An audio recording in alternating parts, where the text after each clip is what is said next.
te bendiga y Dios te guarde. Te damos la bienvenida a tu programa Alcanzando a las Naciones desde Puerto Rico.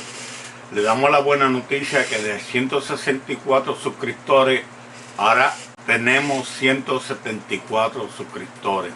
Para la gloria y la honra del Señor, le damos gracias a los que nos apoyan en Centroamérica, en Estados Unidos y en Puerto Rico.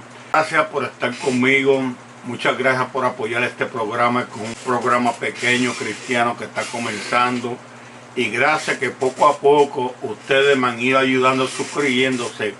Ya que usted sabe que cuando ustedes se suscriben, me dejan en comentarios un me gusta, el YouTube ve el ritmo del programa y lo sigue recomendando a otras personas, que esa es la meta que yo tengo. Usted sin saberlo me está ayudando a evangelizar, así como lo oye.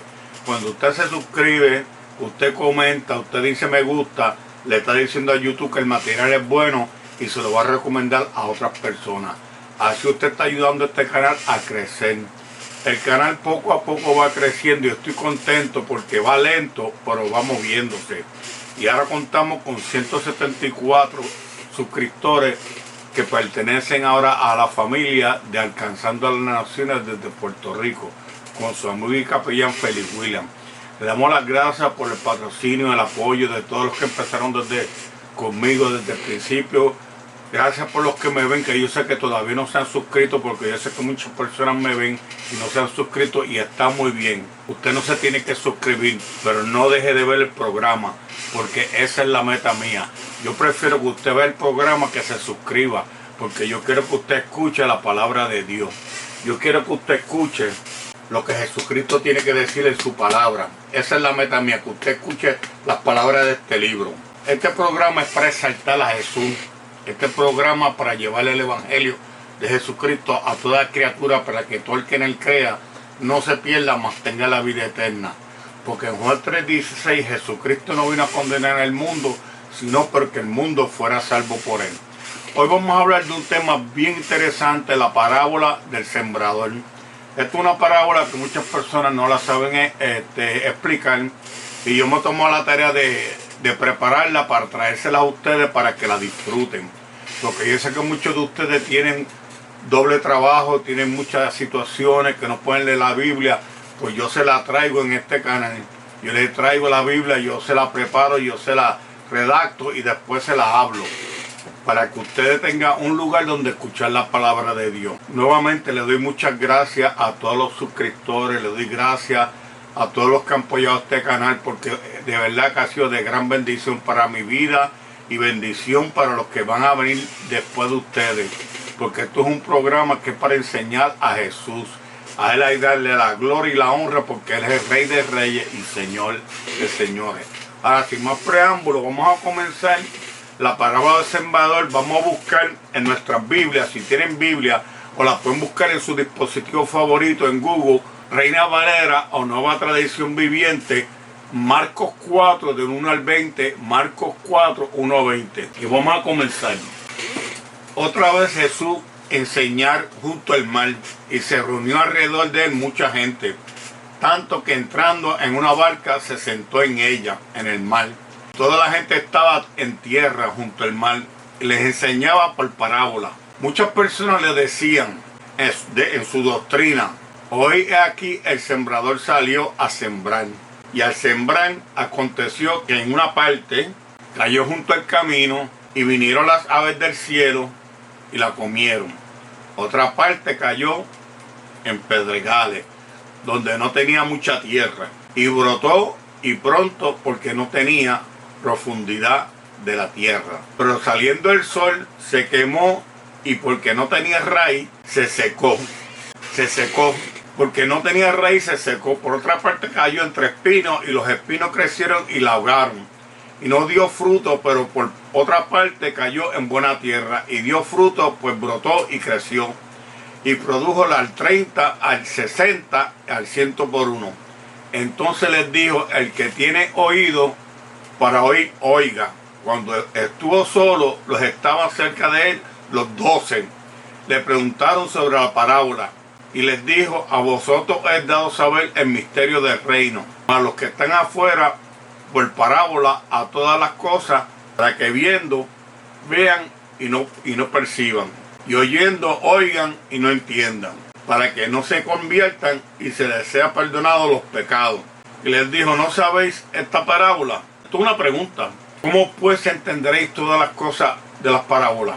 Ahora os explico. El sembrador es el que siembra la palabra, y estos son los del junto al camino, en quienes se siembra la palabra, pero después que la oyen, enseguida viene Satanás y la quita, la palabra que se sembró en sus corazones.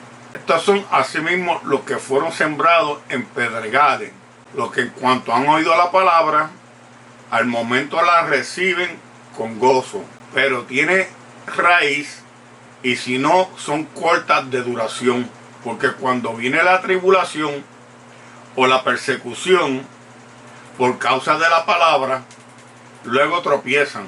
Estos son los que fueron sembrados, que oyen la palabra, sembrados entre los espinos, o los que oyen la palabra, pero no dejan que los afanes del siglo y el engaño de las riquezas y las codicias y otras cosas entran y ahogan la palabra y se hace infructuosa.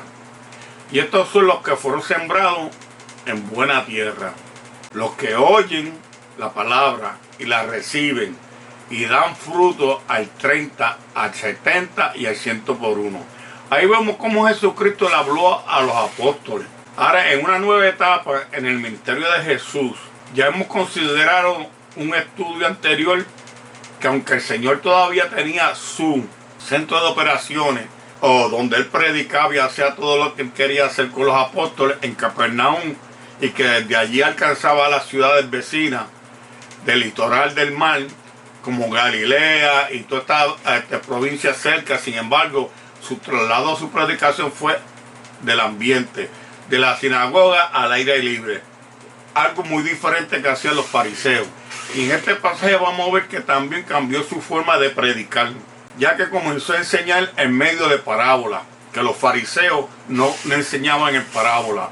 Porque estos cambios en el ministerio de Jesús, en Marcos nos ha presentado previamente la reacción negativa de los religiosos.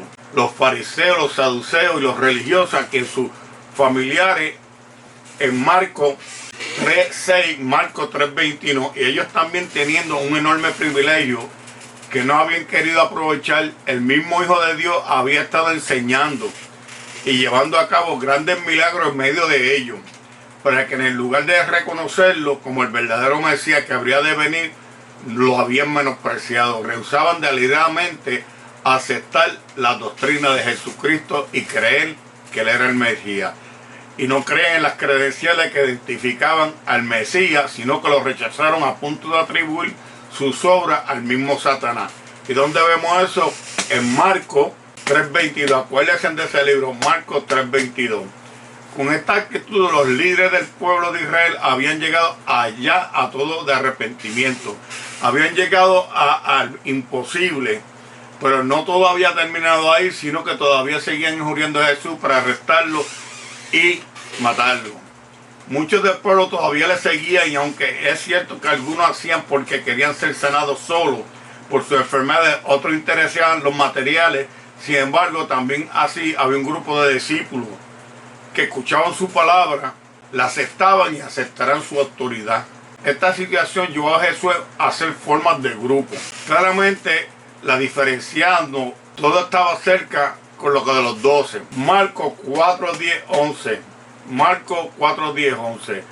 A los que le declaraba los misterios del reino, que era ilustrado por medio de parábolas. Los que están afuera por parábolas. Marcos 4:10. Marcos 4:10. No eran discípulos, no estaban abiertos a entender ni obedecer el señorío de Cristo. No es que el Señor los colocara afuera, sino que quedaban afuera por falta de deseos de entrar. Y entonces, no viendo más que el maestro, querían ver las cosas materiales y no espirituales. Ahora vamos a entender qué es una parábola. Usted se pregunta, ¿qué es una parábola? El vocablo parábola proviene del término griego, que literalmente significa colocar al lado de, con un propósito de hacer una comparación o presentar una ilustración. Tal como usaba Jesús, básicamente consistía en una historia judía humana que ilustraba una lección espiritual. Podemos encontrar casos del uso de parábolas en el Antiguo Testamento. Por ejemplo, la historia del corderito que Natán le contó a David cuando se deshizo traicionandamente a Urías y tomó su esposa Betsabé. Eso nosotros lo vemos en 2 de Samuel 12:1-7. 2 de Samuel 12:1-7. Y habiendo explicado lo que es una parábola, debemos hacer una advertencia en cuanto a su interpretación. Una parábola no se debe tratar nunca como una alegoría. En una alegoría, cada escena, personaje y detalle de la historia encierra el significado o un significado. Por ejemplo, el peregrino de Juan Bullán. En una parábola no debemos buscar un significado a cada detalle, sino fijarnos en la idea principal que intenta resaltar. ¿Con qué propósito empleaba Jesús las parábolas? Oye esa pregunta, ¿con qué propósito empleaba Jesús las parábolas? Podemos decir que de esta forma el Señor estaba haciendo una especie de criba en una función de la revelación que tenía con él. A veces ni aun los discípulos entendían la palabra, pero estaban dispuestos a estar cerca de Jesús y tener el deseo de aprender los principios del reino. Buscaban la oportunidad para preguntarle y así entender las parábolas. Los discípulos, en cambio, que para el incrédulo las palabras no pasaban de ser una sencilla historia en la que no veían ni buscaban ningún sentido espiritual, sino que se quedaban con Jesús hasta que Jesús le contestaba completamente y no se quedaban en la oscura. Pero en el mismo tiempo, cuando Jesús les hablaba por parábola, era también una manifestación del juicio de Dios. Él no explicó usando duras palabras que encontramos en Isaías 6:9-10. Isaías 6:9-10. Mira cómo Isaías lo explica. Y dijo, anda y di a este pueblo, oíd bien y no entendáis, ve por cierto, mas no comprendéis, engruesa el corazón de este pueblo y agrava sus oídos, y ciega sus ojos para que no vean con sus ojos, ni oigan con sus oídos, ni su corazón entiendan y se conviertan y hallan la sanidad. Eso está en Marcos 4:11-12. Marcos 4:11-12. No olvidemos que tanto en la época de Isaías como en la de Jesús, el pueblo había rechazado a Dios, a pesar de múltiples evidencias que habían recibido. Vemos por lo tanto que hay una verdad muy seria. No podemos rechazar a Jesús, seguir teniendo oportunidades indefinitivamente. Jesús, el Maestro, el Señor, sacaba sus ilustraciones de la vida cotidiana judía. En su forma de hablar eran sencillas, que hasta un niño le podía entender. Hoy, después de 20 siglos, en siglo presente, sus ilustraciones siguen siendo enseñanzas que debemos atesorar y desprendernos de las cosas materiales del mundo y dejarnos de ellas, prefiriendo la frescura, siendo aplicación universal perpetua, para que además las palabras nos involucren a nosotros como oyentes, obligándola a usted a pensar mismo, a posicionarse frente a lo que estaba. Escuchando, por ejemplo, la parábola del sembrador, nos obliga a hacernos una pregunta. ¿Qué tipo de tierra soy yo? Es una pregunta bien dinámica. ¿Qué tipo de tierra soy yo? La parábola del sembrador, esta parábola arroja luz sobre todas las demás que encabeza la serie de las parábolas. Encontramos en los 3 evangelios sinópticos. En Marcos 4:13, en Marcos 4:13, y les dijo, ¿no sabéis esta parábola? ¿Cómo pues entenderéis todas las parábolas? La parábola ilustra la manera en que los hombres reciben predicación del reino y explica la necesidad de tener un buen oído. Atento a eso, la necesidad de tener un buen oído. O sea, la disposición de escuchar la palabra con el corazón. Humilde y con deseo de saber la verdad y obedecerla. Se describe 4 tipos de diferentes reacciones a la predicación de la salvación. Y yo se las preparé de esta manera para que usted la pueda entender lo más simple posible. En el misterio del reino de Jesús, Jesús dijo que el contenido de la palabra tenía que ver con lo que describió como el misterio del reino de Dios. Eso lo vemos en Marcos 4:11, en Marcos 4:11. Y comienza con una pregunta: ¿qué quiere decir esto? Un misterio en el Nuevo Testamento. Es una verdad que hasta en el momento era desconocida y que llega a conocerse mediante la revelación especial de Dios. ¿En qué consiste este misterio que ahora nos ha revelado? Que el reino no sería manifestado de forma visible en el mundo durante el ministerio terrenal de Jesús. Según los judíos, el Mesías tenía que aparecer en pompa exterior y con ostentación de poder para establecer el reino. Pero esta era la misma idea que el reino con que Satanás había tentado a Jesús en su comienzo de su ministerio. ¿Y dónde vemos esa tentación? En Mateo 4:5-6. Mateo 4:5-6. Y el que reinó de Dios se iba a establecer en los corazones de los hombres. El campo sobre el cual era sembrada la semilla no era solo Israel, sino cualquiera que escuchara las palabras de Jesús. Marcos recoge 3 parábolas que ilustran diferentes etapas del reino. La parábola del sembrador del Marco 4:1-20 tiene la intención de mostrarnos cómo llega el reino de Dios en los corazones de los humanos. La palabra de Dios es sembrada durante el intervalo con diversos grados de éxito. La parábola de la semilla que crece en secreto, eso lo vemos en Marcos 4:26-29. Trata de modo en que crece el reino de Dios. La parábola de la semilla de la mostaza en Marcos 4:30-32 nos muestra que aunque comienza el reino de Dios es muy significante, su final es de sorprendente. Ahí vemos cómo es que Jesucristo está explicando que sus palabras es la semilla y que la tierra son nuestros corazones, que nosotros recogemos esa palabra de Dios. Vamos entonces a hablar la semilla. La semilla hace referencia a la palabra. Dios es el sembrador, es el que siembra la palabra. Marcos 4:14. Marcos 4:14. El reino de Dios comienza con una predicación de la palabra. Y por eso debemos confiar en la predicación de la palabra, más que cualquier otra cosa. La palabra de Dios, al igual que la semilla, tiene una vida en sí misma. Allí donde se le da la oportunidad de mostrar su poder viviente en la producción del fruto. Eso lo vemos en Romanos 10:17. Romanos 10:17. La fe es por el oír y el oír por la palabra de Dios. Primera de Pedro 1:23. Primera de Pedro 1:23. Siendo renacidos no de simiente corruptible, sino de incorruptible por la palabra de Dios que vive y permanece para siempre. Por lo último, notemos que el grano es igual bueno que todas las cosas. La variación del resultado depende enteramente del terreno en que la semilla cae. El sembrador en esta parábola es el sembrador, es el mismo Señor. Mateo 13:37. Mateo 13:37. El que siembra la buena semilla es el Hijo del Hombre. Pero legítimamente decir que cualquier pastor, misionero, evangelista o creyente que predique fielmente la palabra de Dios también es un sembrador. Marcos 4:14. El sembrador es el que siembra la palabra. La labor del sembrador es llevar la palabra a todo tipo de personas.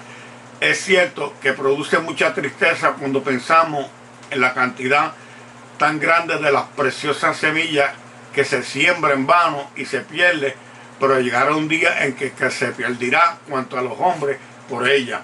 Quiere decir que siempre va a ser algo la semilla. Juan 12:48.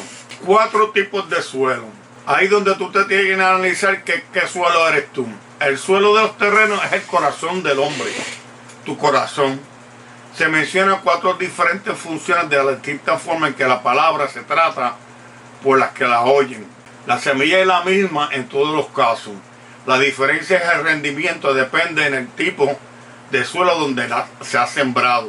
Una parte de la semilla cayó junto al camino, en un camino terreno tan duro que no podía hundirse en el suelo, de modo que las aves pudieron comérsela a la semilla que hubiera dado alguna señal de vida.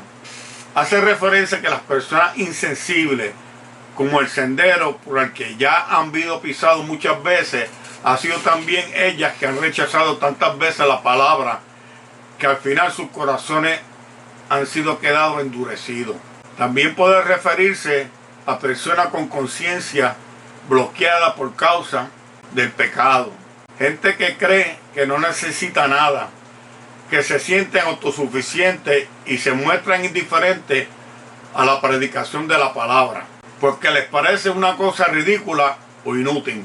En todos estos casos, Satanás no tiene ninguna dificultad en quitar la semilla que se ha sembrado en los corazones de los hombres. En los pedregales, ¿qué quiere decir? Más bien en la tierra con poca profundidad, extendida sobre la roca, donde no había humedad ni nutrientes. Empezó a germinar, pero no pudo echar raíces, y el sol pronto quemó la pequeña planta. Son una ilustración de personas que reciben superficialmente la palabra, dependen de sus emociones, sentimientos, pero no tienen convicción profunda ni sincera. Por eso, al hallarse frente a la oposición o a la persecución, vuelven al mundo. En el tercer caso, la semilla cae entre espinos, y aunque las germinaron y fue perfecta y fue creciendo, las espinas la oprimieron de tal forma que no llevó fruto. Cuando la semilla se sembró en el terreno, parecía estar bastante limpio, pero allí estaba la semilla de los espinos que nacieron. Juntamente con ella, en Lucas 8:7 es una ilustración de las muchas que tratan de desplazar a Cristo del lugar supremo que corresponde y que ahogan su palabra. Los intereses, las personas con preocupaciones, personas ansiosas, nerviosas, siempre en tensión, constantemente preocupados por las cosas de la vida. Y se preguntan, ¿qué comeremos? Se preguntan, ¿qué beberemos? Se preguntan, ¿con qué nos vestiremos? Se preguntan las riquezas, las personas interesadas por enriquecerse, buscando entretenimiento y placeres. Notemos que Jesús era bien detalladamente, se refiere a ellos como el engaño de la riqueza, lo que muestra la naturaleza engañosa de la riqueza que siempre ofrece el mundo, satisfacer nunca a llegar a cumplir su promesa, el deseo de otras cosas, la gente inquieta yendo siempre de un lado a otro, incapaces de satisfacer por mucho tiempo en su mismo sitio para que echar raíces sin rumbo fijo, de una experiencia de otra, mientras el sol se seca, rápidamente los tallos tempranos que surgieron, los pedregales, los espinos, lo ahogan lamentablemente. Las espigas es el único caso que encontró terreno bien preparado y no solo germinó, sino que creció y dio su fruto plenamente. Bien que diferencia que rendimiento y no produjo al 30, al 70 y al 100 por 1. En Marcos 4:8 se trata de personas que escuchan la palabra con el corazón. Deseo de conocer, hacer la voluntad de Dios, y en estas circunstancias sí hubo fruto, y siempre produce fruto porque quisieron escuchar. Aunque mucho del trabajo parece ser en vano, sin embargo el éxito para los ojos humanos no se ven, pero en el reino de Dios ha de ir adelante conforme al propósito de Dios. Nuestro siglo, o el siglo presente, al igual que en el primer siglo, son las mismas características que Jesucristo presentó con éxito y obras cristianas que muchas de personas rechazaron a nuestro Señor Jesucristo. Y los esfuerzos de esparcir el Evangelio debe haberse sido frustrado en tal grado que no podemos definir. Pero hubieron otros momentos que sí, no podemos olvidar que el Señor también pasó con gloria. Muchas personas recibiendo el Evangelio y siendo salvas, siendo sanas, siendo sanados, paralíticos, leprosos, porque siempre habrá los enemigos de la palabra. La palabra muestra que Satanás se esfuerza para impedir la palabra de Jesucristo. Arraiga de los corazones. En Marcos 4:15, enseguida viene el maligno y quita la palabra que se sembró en el corazón de los hombres. También vemos la oposición del mundo que atrae constantemente a aquellos hombres, sea con los placeres del mundo, con la riqueza, con las mujeres, con las drogas, con lo que el hombre se esclaviza. Mateo y Marcos 4:17. Marcos 4:17. Tribulación, persecución a causa de la palabra. Y la propia naturaleza aquella del hombre, que obra en contra del hombre porque tiene deseo de hacer lo malo, por los afanes de este siglo. Y el engaño de la riqueza y las codicias de otras cosas que desea tener más que la vida espiritual. Marcos 4:19. La importancia del fruto. La manifestación de la vida auténtica se ve en el fruto. Aquellos que afirman haber recibido la palabra de Dios deben de comenzar inmediatamente a producir el fruto del Espíritu de Dios. Es decir, amor, gozo, paz, paciencia, benignidad, bondad, fe, mansedumbre, templanza. ¿Dónde vemos eso? En Gálatas 5:22-23. Gálatas 5:22-23. Jesús dijo que por su fruto los conoceréis. Mateo 7:15-20. Mateo 7:15-20. Si no hay fruto, que haya una nueva vida. Esta es la clave para entender la parábola. La meta es del fruto, puesto que las semillas sembradas entre pedregales y espinos no llegaron a dar fruto. No podemos identificar estos casos auténticos, creyentes. Todos hemos oído de muchas profesiones. La salvación que son dudosamente o claramente falsas. La palabra nos enseña que también existen diferencias aún entre aquella vida espiritualmente fructífera. ¿Dónde vemos eso? En Marcos 4:20. Marcos 4:20. Y estos son los que fueron sembrados en buena tierra. Los que oyen la palabra y la reciben y dan fruto al 30, al 70 y al 100 por uno. No todos los cristianos experimentarán el mismo grado de fructificación, porque tampoco todos los cristianos son iguales y fieles, leales, valientes, humildes y consagrados al Señor. ¿Por qué esto es una importancia? La importancia de la perseveración del justo o de la persona que ha recibido el fruto.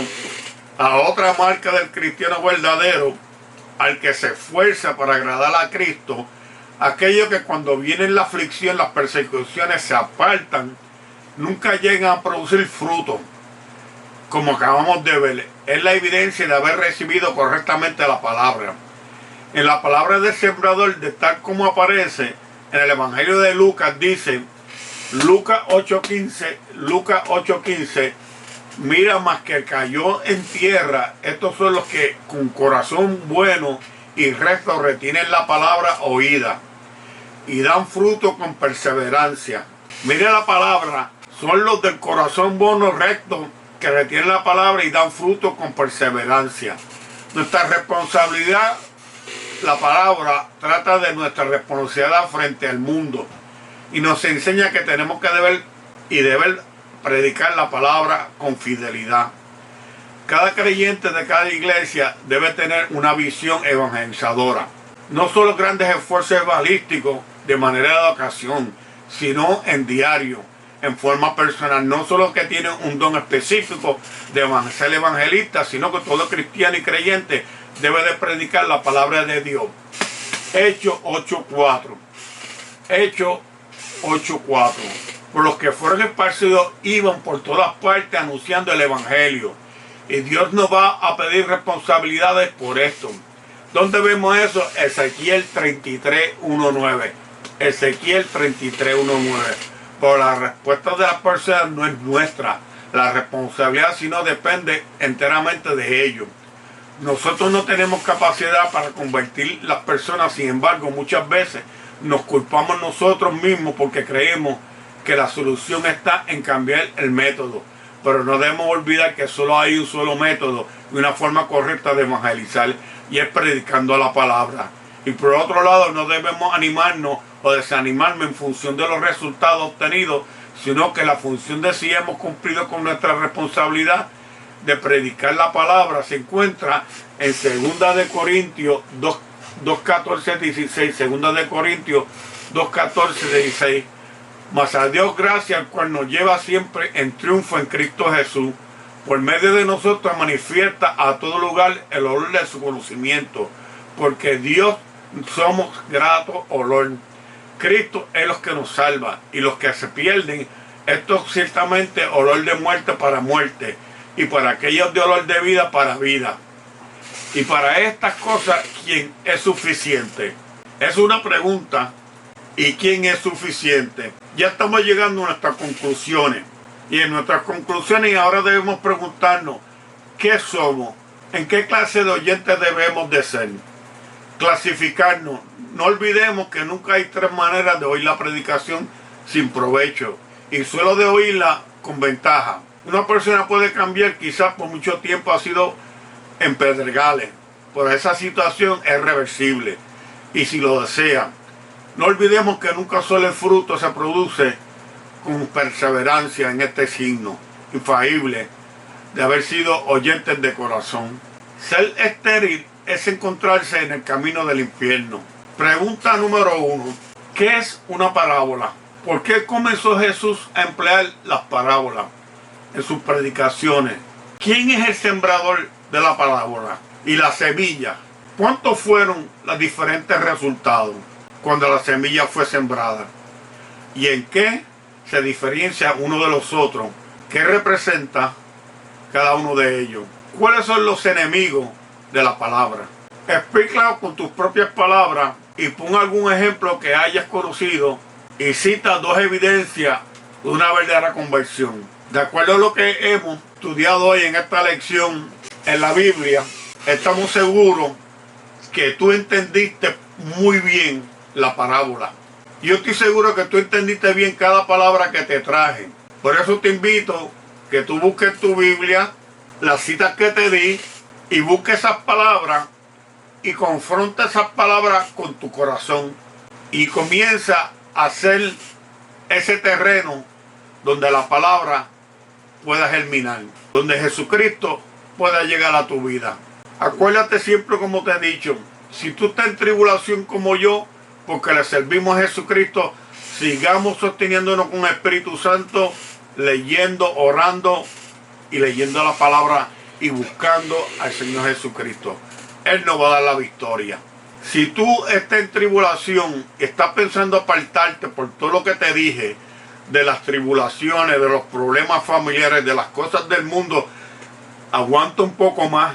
Pídele al Espíritu Santo que te ayude a ser fuerte, porque pronto vas a ganar la guerra espiritual.